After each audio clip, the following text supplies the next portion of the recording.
저는 좀 걱정됐던 게 우리가 대출이 많잖아요. 우리 엄청 많지. 대출이 많은 사람으로서 연장이 혹시 안 되면 타격이 너무 큰 건 아닐까. 저도 걱정이 많이 되더라고요. 타격이 큰 게 아니고 죽는 거야 그냥. 타격 정도면은 그러면 다시 회복하고 일어나야지라고 생각하면 되는데, 타격 정도가 아니고 사업자 대출 연장이 안 된다라고 하면은 나는 30억이 없는데 어떻게 갚아. 근데 이 부분에 대해서 제 교육생들도 그렇고 댓글 문의도 많이 주셔가지고 그 대출에 대해서 한번 생각을 해보기 전에 대출이 연장이 안 되는 거에 대해서 떠오르는 일화가 하나 있더라고. 어떤 일화인가요?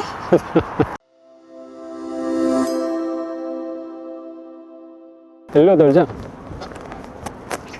안녕하세요, 작가 반지성입니다. 오늘은 아내와 명절 마지막 날을 기념해서 아이가 없는 틈을 타서 산책을 한 바퀴 하러 나왔습니다. 네, 안녕하세요.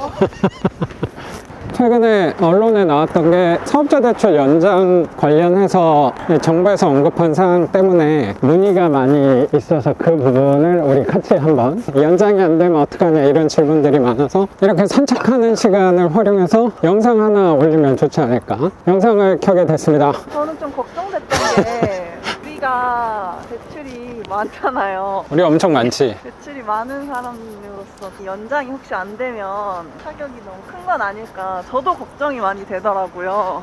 타격이 큰 게 아니고 죽는 거야 그냥.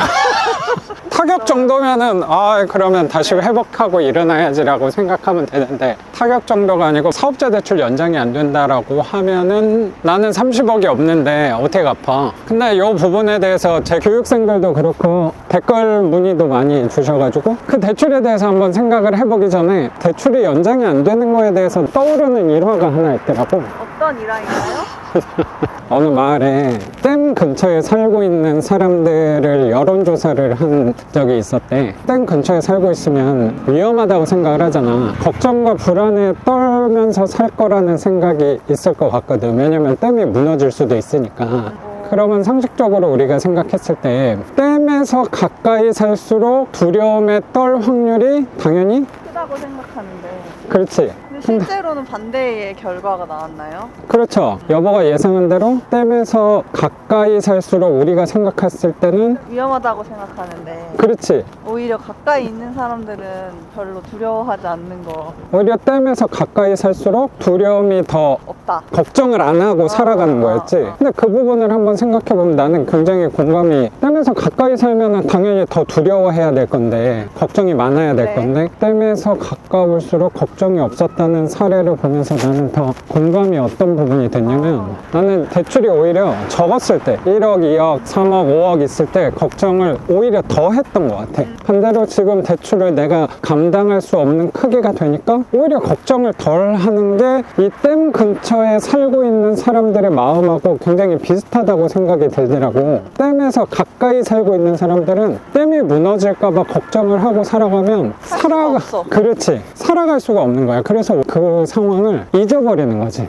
망각하는 거지. 왜냐면 댐을 바라보고 있으면 살아갈 수가 없으니까. 나 역시도 좀 비슷한 것 같아. 나는 대출이 연장이 되지 않는다고 하면 끝이야 거의. 근데 이 삶을 그렇게 무책임하게 끝내버리는 생각으로 살아갈 수는 없으니까. 그러면 나도 이 빚에 대해서 망각하고 살아가는 부분이 있긴 한데, 그냥 잊고만 망각하고 살아가는 거라기보다 더 중요한 건 뭐냐고 생각하냐면, 그 댐이 얼마나 튼튼한지 알고서 망각하는 게 더 중요하다고 생각이 난 좀 드는 것 같아. 댐이 안전하다고 생각하려면 댐에 대해서 잘 알아야 되는 건데, 그렇지. 댐을 사람들이 잘 모르는 사람들이 오히려 겉에서만 보고 저거 위험한 거 아닌가, 무너지는 거 아닌가 이렇게 생각할 수 있을 것 같아요. 그럴 수도 있겠네. 그럼 이 댐이 얼마나 안전한지를 한번 생각해 볼 필요가 있는데, 이제 앞으로 모든 대출이 연장이 안 된다가 아닌데 사람들은 그렇게 말하는 거 자체가 좀 가볍다, 너무 부안해동한다 라는 생각도 난 들기도 했거든. 물론 그 말이 나도 두렵지 않다, 내 말은 당연히 아니니까. 근데 한번 이 부분을 생각해 보면 대한민국에 있는 모든 사업자 대출이 연장이 안 된다라고 이번에 정부가 발표를 한 것도 아니고 이거 좀 정의롭지 않지 않나요? 뭐 이런 뭐가 정의인지는 잘 모르겠지만 정의롭지 않다고 얘기한 거 그 단 한마디 갖고 너무 화들짝 놀라는 건 아닐까도 생각해 봤는데 그것 때문에 나도 역시 걱정이 안 됐다는 말은 당연히 아닌 것 같아. 이 부분에서 한번 따져볼 게 뭐냐면 이번에 얘기한 거는 임대사업자 대출에 관해서 연장을 꼼꼼히 검토하겠다. 연장할 때 임대사업자 대출을 해줄 때도 마찬가지고 대출 실행을 할 때 판단하는 기준 중에 하나가 뭐냐면 RTI라는 걸 보는 거거든. RTI의 뜻이 뭐냐면 Rent to Interest야.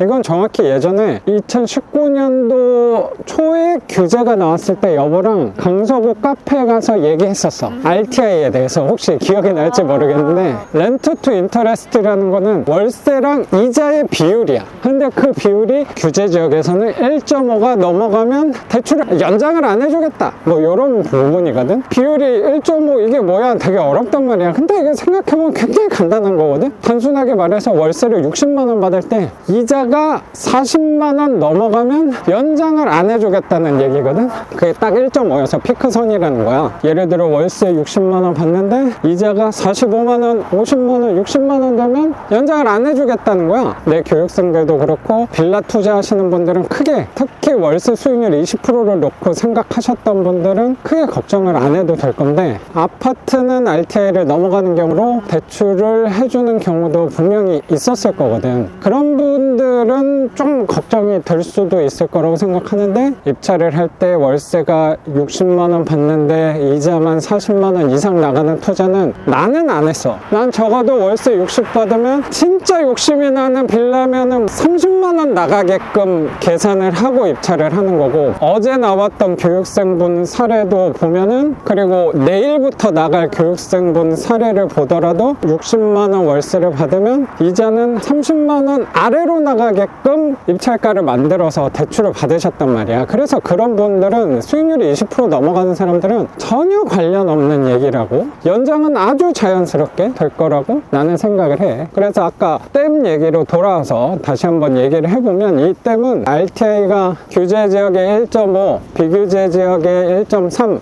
이 부분이 오히려 강화가 된다고 하더라도 싸게 사고 월세 수익률 20% 이상을 놓고 가고 있는 사람들이라면 전혀 문제가 없다라고 나는 생각이 좀 드는 것 같아. 그래서 그 댐의 강도, 튼튼한 정도는 굉장히 견고하게 단단하게 만들어져 있으니까 이 댐이 무너질까봐 크게 걱정할 필요가 있을까? 라는 생각이 좀 드는 것 같아요. 정책이 또 어떻게 바뀔지 모르겠지만 주변에서 우려와 걱정을 많이 한다고 해도 생각보다 우리는 굉장히 안전하고 보수적인 입찰가로 만들어서 가고 있는 거고 법이 정한 안전한 비율 안에서 투자를 이어가고 월세를 만들어가고 대출을 늘려가는 사람이기 때문에 크게 걱정할 필요는 많이 없지 않을까. 아예 걱정하지 말라가 아니고 좀 덜 걱정해도 되지 않을까 생각이 들고 부동산 규제가 말하는 게 우리처럼 월세를 늘려가는 빌라를 타겟으로 이 규제를 만든다고 생각하기보다는 이 부동산 규제라는 거는 결국에 아파트를 보고 만들어내는 정책이다라고 나는 느낌이 좀 들어서